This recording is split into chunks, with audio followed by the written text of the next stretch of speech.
to broach the conversation about, kind of life after death can be awkward, but it's incredibly important to have.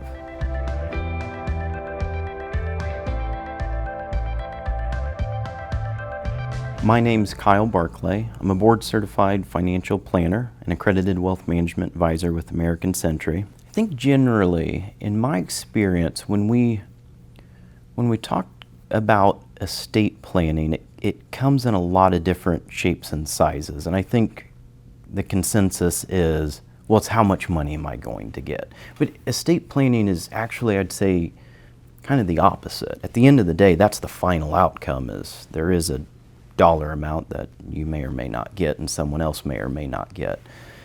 But it's the control, if you will, and the smooth simplicity of a properly designed estate plan to broach the conversation about, kind of life after death. It can be awkward, but it's incredibly important to have. Some tips, I guess, to broach that conversation with mom and dad.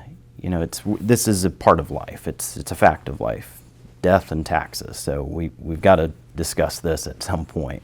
But doing it in maybe more of a private setting, not a group setting like over Thanksgiving or Christmas in the spirit of the upcoming holidays. But just start with a question of, Mom, Dad, what have we done to prepare for the future? From an estate planning standpoint, I'd like to know what role I may or may not have in your future, or in your estate plan future, and ideally to make sure everyone knows their swim lane and is prepared. Rather be prepared than unprepared.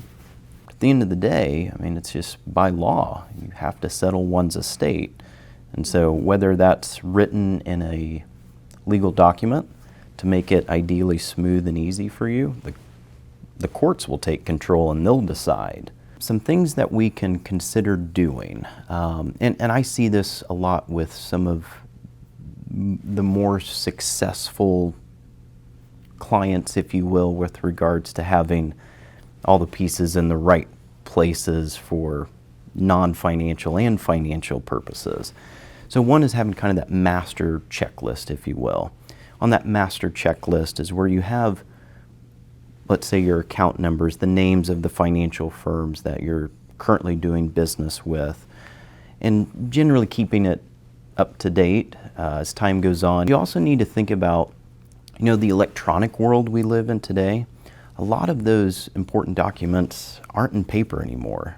I know my folks, they have a file with a lot of important documents, and I know right where that file is, and it's in the fireproof box. But a lot of their life now is in the digital world. And in the digital world, a username and password list would be really helpful for mom and dad. Gosh forbid one of them goes but the other doesn't. I would encourage everybody to consider picking up the phone and reaching out and asking for a little help and just having a conversation. The power of a conversation has been one of the biggest pieces to help ensure that you and your family are taken care of in the best way possible. Having the conversation about, I know I'm going to be a part of your estate plans one way or another. Some may be more involved than others. For those of you that may want some help in the process, you're far from alone. And that's where American Century is more than honored to be that sounding board and be that person to help you from start to finish.